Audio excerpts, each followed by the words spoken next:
आप देख रहे हैं इंडिया न्यूज। मैं हूं आपके साथ शोभना यादव। बुलेटिन की शुरुआत कर्नाटक में जारी सियासी संकट पर इस वक्त की बड़ी खबर के साथ करेंगे। इस समय की ब्रेकिंग न्यूज आपको दे दें। सूत्रों से खबर है कि 4 कांग्रेसी विधायक इस्तीफा दे सकते हैं। ये विधायक पार्टी की प्राथमिकता सदस्यता भी छोड़ सकते हैं। वहीं बीजेपी अविश्वास प्रस्ताव ला सकती है। मुंबई में इस वक्त कांग्रेस के कुल 5 विधायक मौजूद है। सरकार से अलग होने वाले 2 निर्दलीय विधायक नागेश और शंकर भी मुंबई में ही मौजूद है। 2 और नाराज विधायकों के मुंबई आने की खबर है। आज बेंगलुरु में कांग्रेस की एक अहम बैठक होनी है। आज कांग्रेस नेता डी शिव कुमार मुंबई भी जा सकते हैं। शिव कुमार मुंबई में बागी कांग्रेस विधायकों से मुलाकात करेंगे। वहीं दिल्ली से सटे गुड़गांव में बीजेपी विधायक ठहरे हुए हैं। तो रिसोर्ट पॉलिटिक्स फिर से शुरू हो गई है कर्नाटक में। एक बार सियासत में घमासान मचा हुआ है। कुमारस्वामी हालांकि बहुत ही आश्वस्त नजर आ रहे हैं। उनका साफ साफ कहना है कि उनकी सरकार को कोई संकट नहीं है। अगर 2 निर्दलीय विधायक छोड़ भी देते हैं तो उनके पास बहुमत का आंकड़ा मौजूद है। लेकिन हैरानी इस बात पर हो रही है कि ये वही बीजेपी है, ये वही अटल बिहारी वाजपेयी की बीजेपी है जिसमें अटल बिहारी वाजपेयी ने 13 दिन की सरकार गिरने के बाद लोकसभा में कहा था, संसद में कहा था कि मैं ऐसी तोड़फोड़ वाली पार्टी जोड़कर अगर सरकार चलाता तो मैं ऐसी सरकार को चिमटे से भी छूना पसंद नहीं करूंगा। लगातार कुमारस्वामी और कांग्रेस जो है वो दावा ठोक रही है कि बीजेपी हॉर्स ट्रेडिंग कर रही है, उनके विधायकों को तोड़फोड़ की कोशिश कर रही है। कांग्रेस के बागी विधायकों से हालांकि डी शिव कुमार आज मुलाकात कर सकते हैं, मुंबई जा सकते हैं, उनको मनाने की कोशिश हो सकती है। कैबिनेट विस्तार के बाद ये सारा असंतोष फैला है। तो कर्नाटक की सियासत पर क्या अपडेट है मुंबई से, वो इस समय हम आपको बता रहे हैं। मुंबई में 5 विधायक इस समय मौजूद हैं। बी नागेंद्रा, रमेश झारकी, होली गणेश, उमेश जाधव और महेश कुंगतवाली। 2 निर्दलीय विधायक नागेश और शंकर भी मुंबई में मौजूद हैं। तो कुमारस्वामी सरकार की मुश्किलें बढ़ती हुई दिखाई दे रही हैं। 2 और नाराज विधायकों के भी मुंबई आने की खबर है। ऐसे में अगर आंकड़ा कम हो जाता है जेडीएस और कांग्रेस के पास तो उनकी सरकार गिर सकती है। तो लोकसभा की 26 सीटें भी इसी स्टेट कर्नाटक से आती हैं। तो ये बड़ी खबर है और कर्नाटक में जो सियासी संकट है उसकी असली वजह हम आपको लगातार ग्राफिक्स के जरिए दिखा रहे हैं। 2 निर्दलीय विधायक नागेश और शंकर ने ऑलरेडी इस्तीफा दे दिया है। 2 और नाराज विधायकों की मुंबई आने की खबर है। 4 से 5 विधायक पहले से मुंबई में मौजूद हैं। ऐसे में अल्पमत हो सकता है और फरवरी के महीने में जो सेशन शुरू होगा विधानसभा का, कर्नाटक विधानसभा का, उसमें अविश्वास प्रस्ताव विपक्ष ला सकता है। ये नाम भी लगातार हम आपको दिखा रहे हैं कि मुंबई में कौन कौन विधायक मौजूद हैं। आज मुंबई जा सकते हैं कांग्रेस के नेता डी शिव कुमार।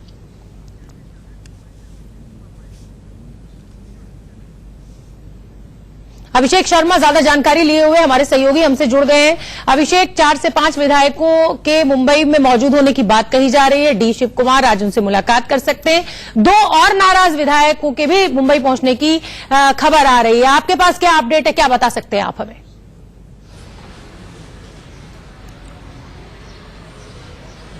बिल्कुल, देखिए इस वक्त जो मुंबई के जो पवई का जो रेजिडेंस होटल है इसमें 5 कांग्रेस के विधायक इस वक्त रुके हुए हैं। 2 जो निर्दलीय विधायक है जिन्होंने कल इस्तीफा दिया, जो सरकार से समर्थन वापस ले लिया, वो लोग भी इस वक्त मुंबई में, यानी उनके साथ टोटल 7 लोग इस वक्त मुंबई में रुके हुए हैं। जो जानकारी मिल रही है कि 2 से 3 और कांग्रेस के नाराज विधायक जो है वह भी मुंबई कुछ ही देर में पहुंच सकते हैं। तो यह साफ है कि करीबन 9 लोग यानी 9 कर्नाटक के 9 विधायक जो है इस वक्त मुंबई आ जाएंगे। और यह सबसे चिंता की बात है। सबसे खास बात इसके साथ आपको जोड़ के भी बता दूं कि महाराष्ट्र के मंत्री हैं राम शिंदे, उनका साफ एक बड़ा बयान उनका आया। उनका साफ कहना है कि अगले 3 दिनों में कर्नाटक में कमल खिलेगा, यानी कर्नाटक में बीजेपी की सरकार होगी। कहीं न कहीं उन्हें इस बात की यानी साफ संदेश उन्होंने दिया कि हमारे संपर्क में सभी कांग्रेस जो विधायक हैं वह हैं, जितने भी नाराज लोग हैं वह हमारे संपर्क में हैं। और इसीलिए उन्होंने बड़ा बयान जारी करते हुए कहा है कि इस मामले पर कि अगले 3 दिनों में कर्नाटक में बीजेपी की सरकार बनने जा रही है। यानी उनको कहीं कहीं साफ संदेश है कि जितने भी और नाराज विधायक हैं, जो संख्या बल की बात है वह जरूर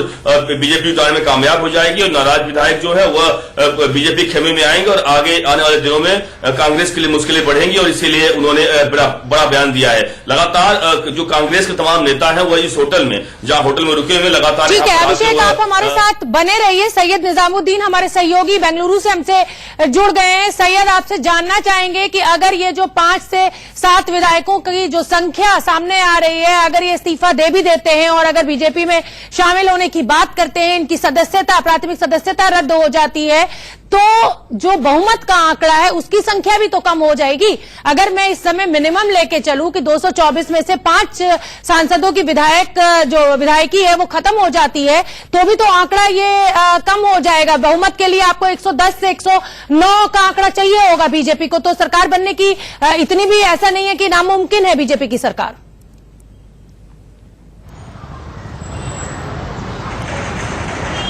शोभना जी, अंकगणित तो बीजेपी की तरफ से भी जारी है, लेकिन एक बात यहाँ पे मानना पड़ेगा, क्योंकि 4 लोग यहाँ पे इस्तीफा देने के लिए तैयार हो चुके हैं। ये थोड़ा सा यहाँ पे जो इलेक्शन गवर्नमेंट के लिए खलबली मचने की एक रीजन है। और अभी भी मुख्यमंत्री कुमारस्वामी ने एक बैठक बुलाई है ताकि कांग्रेस के जिस तरीके के विधायक जिस तरीके से अपना राजीनामा पेश कर रहे हैं, तो इसको किस तरीके से रोका जाए। और कांग्रेस के जो लीडर है केसी वेणुगोपाल, वो पिछले 3 दिन से भी बेंगलुरु में यहाँ पे रह के सब लोगों को अपना जो राय है सब बता रहे हैं। और जिस तरीके की खलबली जो मच रही है, इसको लेकर एक चिंतित यहाँ पर सम्मिश्र सरकार में होने के जायज है। क्योंकि पिछले दिनों जिस तरीके से कांग्रेस के विधायक और जेडीएस में बीच में एक तनाव का माहौल है, उस तनाव का माहौल का बीजेपी ने यहाँ पे अपना एक प्लेबैक। सैयद से हमारा संपर्क टूट गया है। अभिषेक शर्मा का फिर से एक बार रुख मैं करना चाहूंगी। अभिषेक हमारे साथ मुंबई से जुड़े हुए हैं। अभिषेक, जिस तरीके से 5 विधायक आप बता रहे हैं कि मुंबई में रुके हुए हैं, और चलिए अभिषेक का हम रुख करेंगे। फिलहाल रुकना होगा एक छोटे से ब्रेक के लिए। फौरन हाजिर हो रहे हैं, देखते रहिए इंडिया न्यूज। ब्रेक के बाद आपका ब्रेक पर जाने से पहले हम कर्नाटक की सियासत में मचे घमासान पर बात कर रहे थे। सूत्रों से खबर आ रही है कि 4 कांग्रेस विधायक इस्तीफा दे सकते हैं। ये विधायक पार्टी की प्राथमिकता सदस्यता भी छोड़ सकते हैं। वहीं बीजेपी अविश्वास प्रस्ताव ला सकती है। मुंबई में इस वक्त कांग्रेस के कुल 5 विधायक मौजूद हैं। सरकार से अलग होने वाले 2 निर्दलीय विधायक नागेश और शंकर भी मुंबई में मौजूद हैं। 2 और नाराज विधायकों के मुंबई आने की खबर है। हमारे साथ हमारे सीनियर एडिटर राकेश कुमार सिंह ज्यादा जानकारी लिए हुए जुड़ रहे हैं। राकेश, बहुत हैरानी हो रही है, जिस तरीके के आरोप लगातार कांग्रेस और जेडीएस लगा रहे थे वो सच होते नजर आ रहे हैं। हैरानी इस बात पर हो रही है कि ये वही बीजेपी है जो ऑपरेशन कमल इस समय जिसके लिए कहा जा रहा है, अटल बिहारी वाजपेयी की पार्टी, जिन्होंने कहा था 13 दिन की सरकार गिरने पर कि तोड़फोड़ के अगर सरकार बनानी पड़े तो मैं उसको चिमटे से भी छूना पसंद नहीं करूंगा।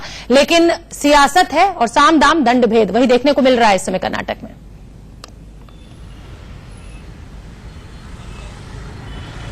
देखिए, सियासी दांवपेच जब से कुमारस्वामी और कांग्रेस के सहयोग से जो सरकार बनी हुई है, कहीं न कहीं शुरुआत से ही दांवपेच का खेल चल रहा है। और ऐसे समय में जबकि 2 निर्दलीय विधायकों ने समर्थन वापस ले लिया है, तो सरकार पर लगातार संकट के बादल लगातार मंडरा रहे हैं। और जिस तरह से आप ने देखा कि येदियुरप्पा ने साफ तौर पे कहा था कि जल्द ही खुशखबरी सुनने को मिलेगी, यानी ऑपरेशन लोटस सफल होता दिख रहा है और लगातार बीजेपी की कोशिश हो रही है कि वहां पर सरकार बने। जिस तरह से कांग्रेस के जो विधायक हैं, आप देख रहे हैं कि मुंबई में डेरा डाले हुए हैं। कुछ विधायकों की खबर आ रही है कि 4 विधायक जो हैं वो प्राथमिक सदस्यता छोड़ सकते हैं। तो ऐसी स्थिति में कुमारस्वामी सरकार पर लगातार संकट के बादल जो है राकेश आपसे समझना चाहेंगे कि अगर प्राथमिक सदस्यता से इस्तीफा दे देते हैं तो जो 224 का विधानसभा का आंकड़ा है वो 220 पे आ जाएगा। अगर 4 विधायक देते हैं तो बहुमत के लिए आपको 111 का आंकड़ा चाहिए होगा। बीजेपी के पास ऑलरेडी 104 का आंकड़ा मौजूद है। 2 जो निर्दलीय है वो भी मिलने को तैयार है। तब भी तो बीजेपी का आंकड़ा पूरा होता हुआ नहीं दिखाई दे रहा है। बस ऐसे में एक ही विकल्प बचता है कि सरकार गिर जाएगी कुमारस्वामी की, और चुनाव जो है वही हो सकता है।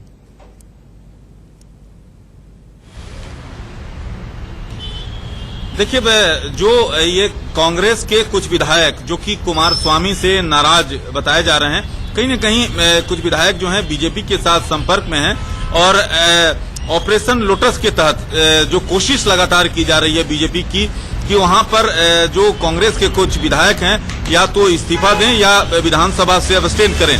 ऐसी स्थिति में जो है सरकार तो गिरेगी ही, और जो दावा बीजेपी की ओर से पेश किया जाएगा, कुछ विधायक जो सूत्र बता रहे हैं कि लगातार बीजेपी के संपर्क में हैं। वैसी स्थिति में वहां पर अगर सरकार गिरती है तो विधानसभा को सस्पेंडेड एनिमेशन में रखा जाएगा और तो ये साफ तौर पर ऑपरेशन लोटस के तहत लगातार कार्रवाई चल रही है। और जिस तरह से आपने गुरुग्राम में बीजेपी के विधायक डेरा डाले हुए हैं और ऐसी स्थिति में जो कि कई कांग्रेस के विधायक जरूर जो कुमार स्वामी से नाराज बताए जा रहे हैं, तो लगातार बीजेपी के संपर्क में है। ये देखना काफी महत्वपूर्ण है। जैसा आपने जिक्र किया कि अटल बिहारी वाजपेयी कहते थे, लेकिन अब जो राजनीतिक जो पूरी सुचिता है वो कहीं न कहीं धूमिल होती दिख रही है और कहीं न कहीं उससे नेता जो है भटकते हुए दिख रहे हैं। और कहीं ना कहीं ये बात भी याद आ रही है कि ऐसा अमित शाह के लिए कहा जाता है कि अगर वो जीतते हैं तो सरकार बनाते ही हैं और हारते हैं तो वो जरूर सरकार बनाते हैं। चलिए आगे बढ़